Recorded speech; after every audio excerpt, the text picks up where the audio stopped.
On this episode of GWeek, we get an inside look at the animal-themed Halloween event, Boo at the Zoo, talk to GW students about what issues they feel are most important in the 2016 election, and get a taste of Apple Day, one of the signature fall festivities here on campus. All this and more on GWeek.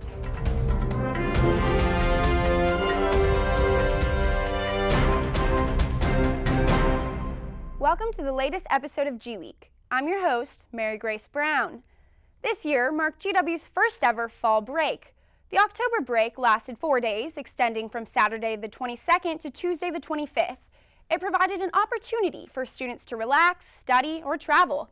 Many of GW's student organizations, particularly GW Trails and GW Democrats, took advantage of this opportunity and organized trips. GW Trails leaders organized backpacking trips to Zion and Shenandoah National Parks, while the GW Dems took a 4-day trip to Philadelphia to campaign. Back on campus, the signature event, Apple Day, took place to get students in the fall mood. Here's reporter Sam Cherry with the delicious details. Today we're coming to you from Kogan Plaza for GW's annual celebration, Apple Day. Apple Day is a time for GW students to celebrate the local apple harvest and sample some of the local produce and local products made within the DC area. GW invites local farmers to share their fall harvest and the importance of eating local with students. Richard's Farms, an apple farm just outside of DC, is run by a father-daughter duo. They have been coming to Apple Day for the last 8 years. We have brought all these beautiful apples here, which all of them have been grown on our farm. We've got apple cookies, country ham sandwiches, cider, pretzels.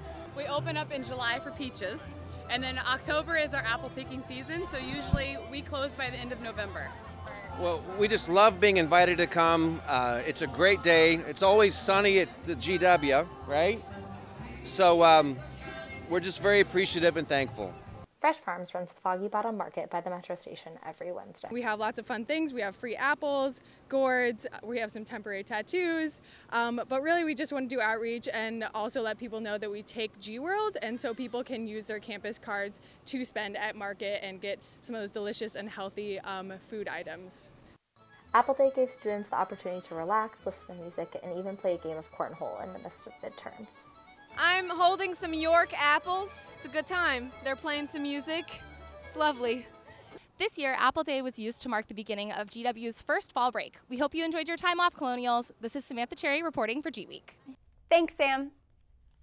Earlier this month, 35,000 runners flooded Arlington for the 32nd annual Army 10-miler. The first wave of runners began at 8 a.m. as they raced to complete a loop between the Pentagon and the district. Augustus Mayo and Stephanie Reach were the overall race winners, clocking in times around 48 and 56 minutes, respectively. All proceeds from the event benefit Soldier Military District of Washington programs. Another popular event in the district this month was Taste of DC. Food lovers from across the DMV area braved the rain to attend. Here's reporter Shun Lee with the story. Earlier this month, the annual Taste of DC festival took place along 7th Street. The 2-day culinary event offered a diverse selection of food, drinks, and entertainment. Larger businesses such as Coca-Cola and Ford offered samples and competitions of their own. Beals Chili Bowl held the 2016 World Chili Eating Championship on the main stage, where participants and members of the military competed to see who had the best chili eating abilities. Entertainment at the event included raffles, cornhole, and various live performances from a cappella groups and punk country bands. Reporting for GWeek, I'm Shun Lee. Thanks, Shun. Also this month, our very own Washington Nationals made it to the playoffs in what many hope to be a promising performance. The Nats are no stranger to the playoffs as they've won the National League East Division 3 times in the last 4 years. The Nats took on the Los Angeles Dodgers in the National League Division Series. After 4 games, the series was tied 2-2. Game 5 was the Nationals' last chance to clinch the series at home, but the Nats fell short in a heartbreaking 4-3 defeat. This was the 3rd time the Nationals have clinched the NL East and have lost in the first round of the playoffs. Meanwhile, it's the Chicago Cubs and the Cleveland Indians who are competing in the World Series this year. It's been 68 years since the Indians last won the World Series and 108 years since the Cubs won. We will be right back with more headlines after the break. Stay with us. Nearly 16 million people visit Washington, D.C. every year. Some come to witness, some to be heard. We come to make an impact, to learn from leaders, and to lead others. To create and create change. We are the George Washington University. We come to make history. Welcome back. October is National Breast Cancer Awareness Month. The annual health campaign is organized by major cancer associations to recognize survivors, bring awareness to, and raise funds for this disease that nearly 1 in 8 American women are diagnosed with. GWeek reporter Coralie Barreau talked to a GW doctor and breast cancer specialist about how the university's Breast Care Center is beating this cancer, one pink ribbon at a time. Think pink. This is the mantra GW students, faculty, and physicians want others to remember this October for Breast Cancer Awareness Month. Physicians at the GW Comprehensive Breast Care Center provide quality evaluation and management for those affected with the disease. And for Dr. Anita McSwain, October means working together to spread awareness. So here at the Breast Care Center, we take a multidisciplinary approach to treating conditions of the breast, both benign and malignant. What that means is that not only can you come here to see a surgeon for consultation about your breast condition, but we also work with medical oncologists and our radiologists, our radiation oncologists, and our plastic surgeons and pathologists very closely. Breast Cancer Awareness Month means just getting the word out to women in the community and at large about early screening and detection. Awareness and support are important so that breast cancer rates, the most common cancer in women, continue to decline. Reporting for GWeek, this is Coralie Barreau.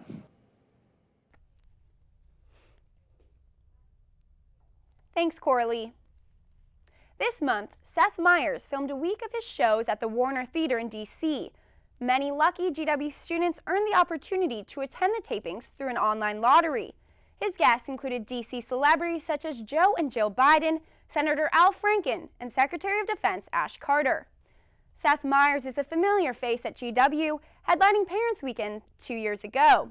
This year's Parents Weekend took place in mid-October and was a great opportunity for students, families, and friends to come together and celebrate the best of GW.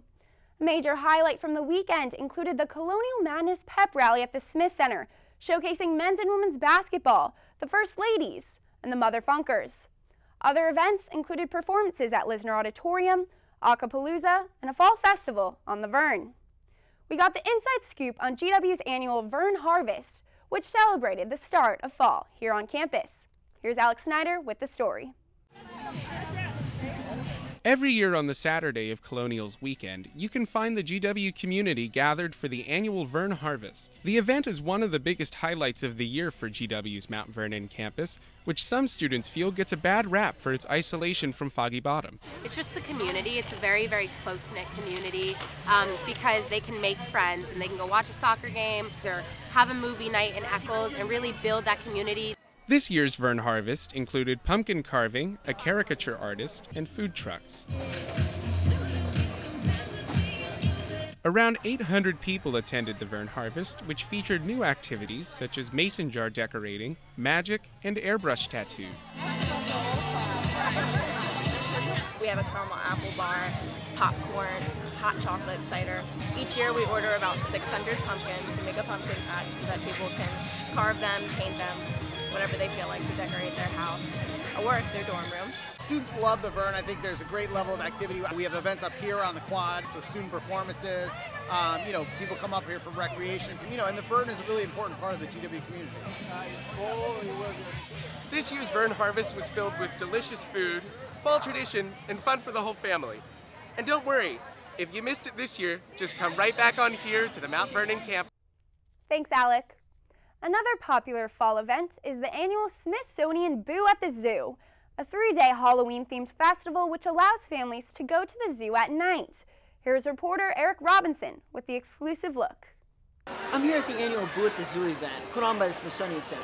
Kids and families from all around DC came here to trick-or-treat with the animals. For 3 hours each night, staff and volunteers spread out across the zoo distributing candy to costumed children. The kids are so cute. They're so cute, and they're all so nice, and they come and say trick or treat, and it's just fun to have a Halloween event that is focused on the kids. Events such as a spooky safari, a guided, child-friendly tour, and a pumpkin decorating competition kept families and kids entertained throughout the night. While most of the animal exhibits were closed for the night, a few remained open, such as the birdhouse, the Asia Trail, and even the elephant exhibit. Costumes included everything from characters of your favorite superhero films to more classical monsters like vampires and werewolves, some dressed up as animals. There was a super cute little elephant. He was just little in a stroller, and he was so cute. We loved him. The event is one of the last few times you'll be able to see Baby Bow Bow here at the DC Zoo before the panda is relocated to China early next year. For GWeek, this is Eric Robinson. Thanks, Eric. We'll be right back.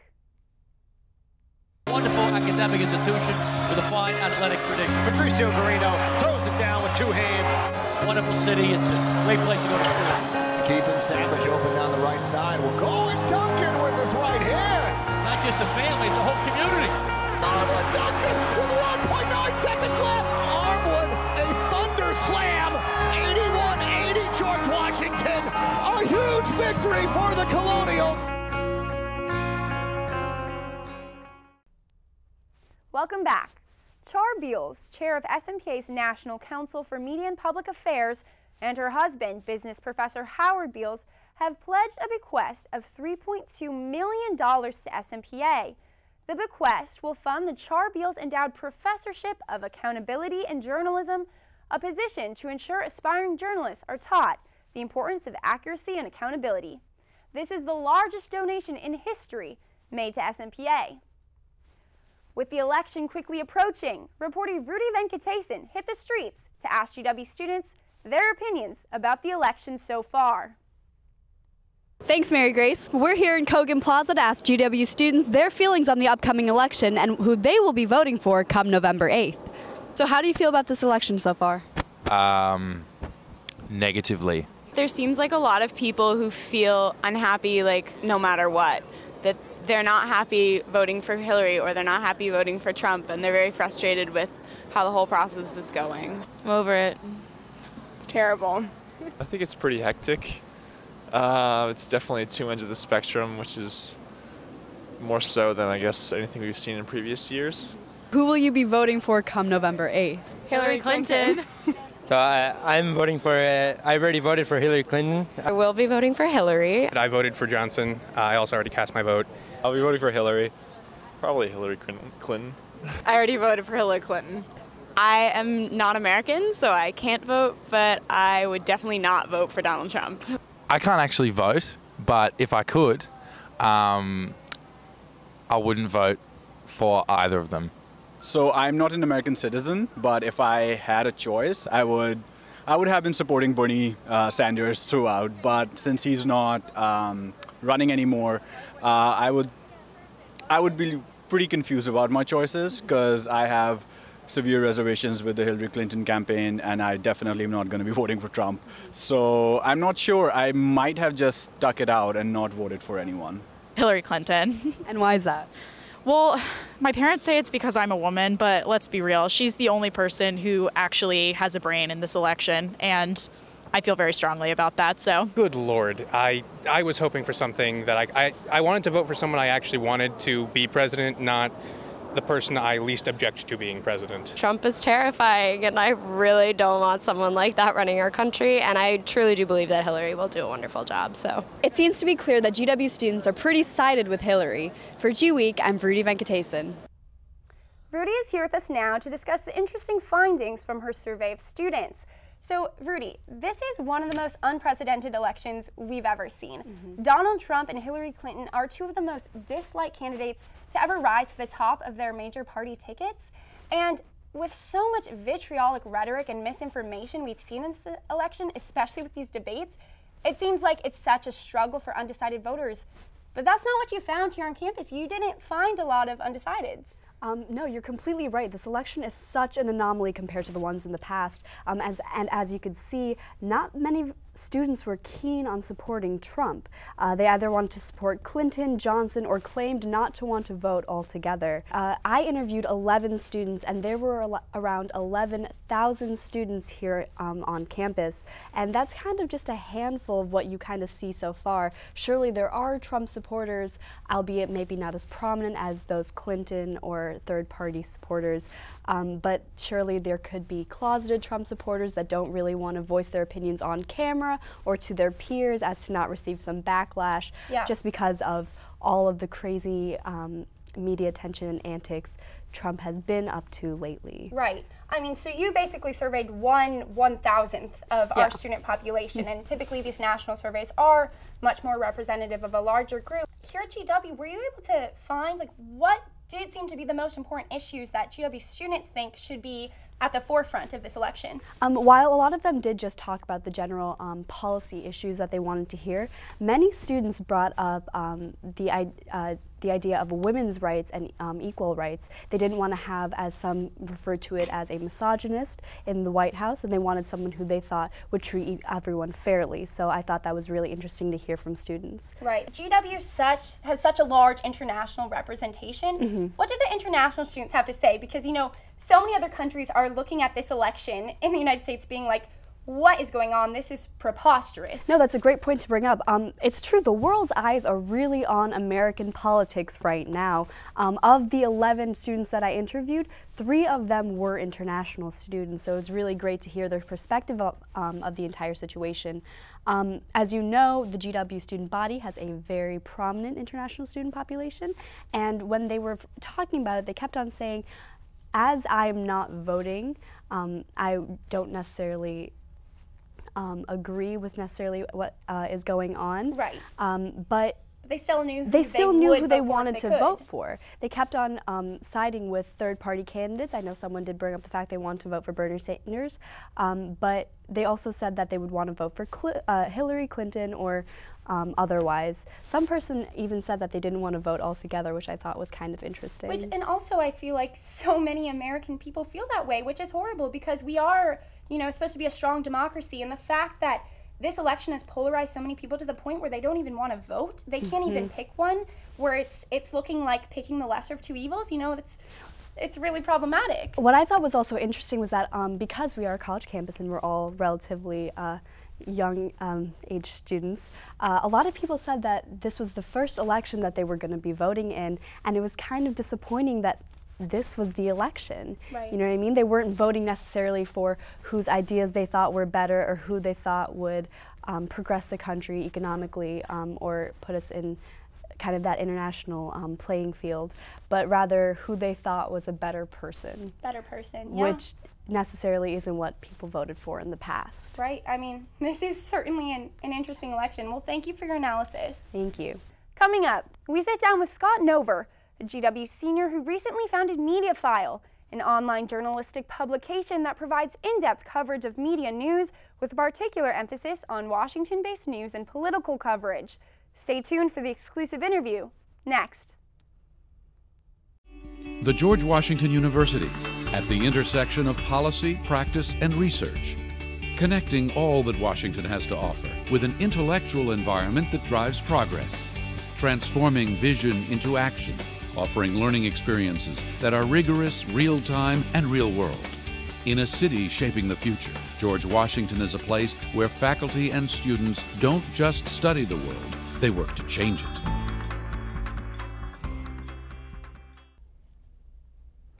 Here with us now is Scott Nover, the founder and editor-in-chief of MediaFile, a Washington-based online news publication dedicated to media news and criticism. Welcome to our show. Thanks for having me. So Scott, tell me more about MediaFile and your overall mission. Yeah, absolutely. So MediaFile is a completely student-run news outlet covering media. So we cover stories that where media is not necessarily just the channel for which information flows and stories are told, but media is actually the subject of the stories, and that concern the evolution of media, the evolution of technology, the evolution of journalism, because it changes so fast, it's so dynamic. So we've got a team of about 30 people dedicated to telling the stories, the untold stories in media and journalism and in press freedom, and trying to figure out the future of journalism. So it's a really fun mission. Right. So you founded this just this past summer. Sure. So as a 21-year-old college senior here at GW, that's quite the feat to basically start up an entire new publication. How did you accomplish this? Sure. So, I mean, I had conversations dating back to January of last year with various people in and around the university, kind of trying to figure out what an outlet could look like that covered the media and tracked the evolution of journalism. There are very few outlets that actually do this kind of work. There's Columbia Journalism Review in New York, the Neiman Lab out of Harvard, there's Poynter in Florida, but there's various media reporters at mainstream outlets like CNN or Politico, but there aren't that many outlets that do this. So I knew there was a gap, and to be honest, there was a organization called the American Journalism Review based out of the University of Maryland, and so the DC area, and that shut down last August. So there was a new void for a press criticism outlet and a press reporting outlet in the DC area, and I thought, you know, there's so much media in the city, there's so much press in the city, you know, who's holding these institutions accountable? Who's holding these Washington bureaus accountable? You know, so that was my line of thinking. So I had various conversations with people in and around the university about what it could be, whether it be a professional outlet and we'd hire real people, or if it was a student endeavor. And it turned out that the best way to make it happen was to be an independent student publication. So we became completely independent, and we filed for nonprofit status, and we just received our nonprofit status. So we're very happy about that. Thanks so much. So we're completely independent of the university, just like many of the successful college newspapers and media organizations are around the country. Right, and it's so fitting that we are right here in Washington.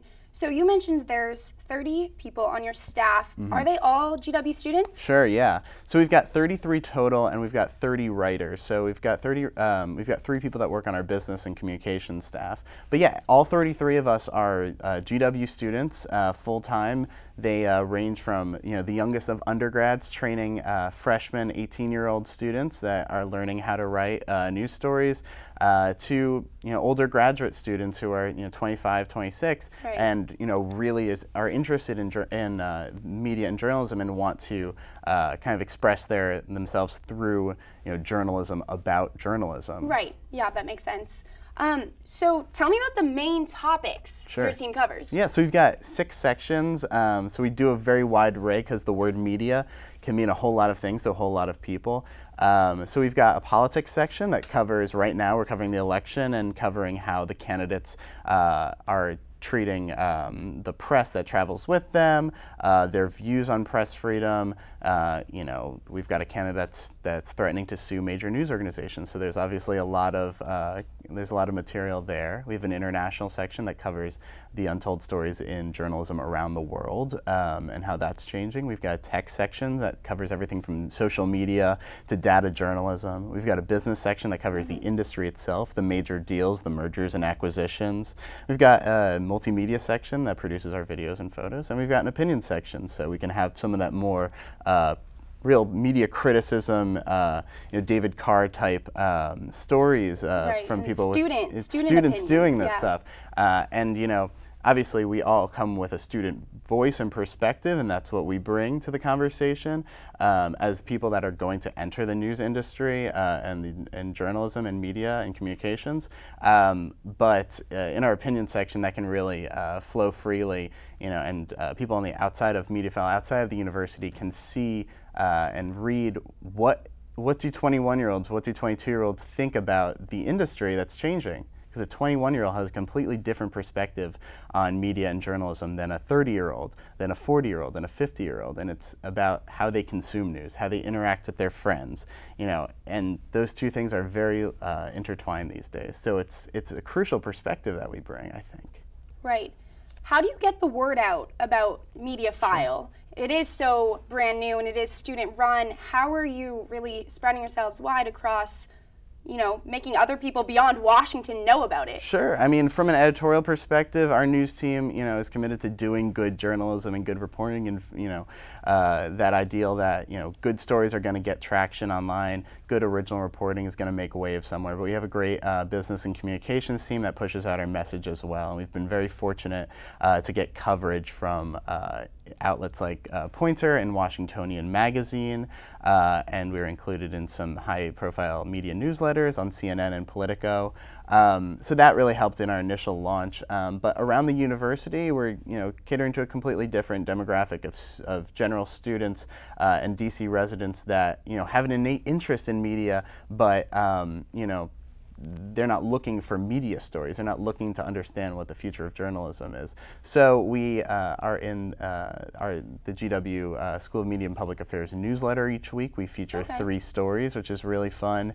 You know, we do, we're going to try to have some events around town, around campus, get to meet people individually. We try to be at campus events and local events and get our name out through word of mouth, which is really effective because the DC community and the journalistic community is very, very small and very tight, and word travels very fast. Social media is probably so important as well. Oh, absolutely. I mean, an outlet like MediaFile could not have started necessarily or been successful or gained traction before this age of social media and advanced analytics, and, you know, understanding your place and having a platform that, you know, with good writing, with good journalism, with a good website, we can, you know, we can look like a professional site, we can act and function like a professional site, and we can be taken seriously by our peers as students and other media writers. So it's a really special thing. Final question for you. What do you see as the future of MediaFile, especially considering the fact that you'll be graduating this May? Yeah, so you know, a lot of people ask, you know, is this a, you know, personal endeavor of yours? Is this something that you want to take forward? For me, I think MediaFile is best as it is, as a institution of DC and of the George Washington community, and something that students can, you know, can work on and work towards for years to come. So my greatest ambition is to set up MediaFile so it has a place in this community for years to come, and that students can get to you know, exercise their journalistic chops and, you know, try to figure out the future of journalism by doing good journalism. So that's my greatest interest. So it'll keep going strong, hopefully. I hope. That's my goal. Well, good luck to you. Thank you so much. Thank you for coming on our show today. Thanks for having me. It's been a blast. We'll be right back after the commercial break. It's been pretty busy around here with parcel and flex plans going on sale, so we need an extra pair of hands around the office. Let's go G-Dub! Let's go G-Dub! We had no idea you were bringing the Colonial Army. Whoosh! Ah, G-Dub! Ah, G-Dub! Hey George, I think you have an update for Firefox. Never mind. Welcome back. GW touts its central location as a highlight for students and campus life. But is the GW community compromising safety for the opportunities that accompany living downtown? Reporter Hallie Brown has the story. We're here on the corner of 20th and F, where GWPD responded to reports of an alleged shooting earlier in the semester. Although the incident was cleared within the hour, it stands as a reminder for the dangers that accompany city living. According to the annual Safety and Security Report, GW faced double the burglaries on campus in 2015, while reported robberies more than tripled. We took to the streets to see how students really feel about campus safety. Actually, in one of my classes recently, we had this man come in, and he appeared to have a gun. Yeah, it was actually big. It was over the summer. We had a summer class, and we immediately contacted the GW PD. They immediately came, and the problem was solved within at least 10 minutes. Last year, my dad and brother were visiting me. My brother's backpack actually got stolen out of their car when it was parked outside Learner, and they didn't end up finding it, but GWPD was very helpful with the whole process. Despite the statistics, students are supportive of GWPD and feel safe living in the northwestern DC area. Campus security seems fine. The area is really well lit at night. There's GWPD, and it's not really an issue. Even though we are in a city, the campus, it still has a campus feel.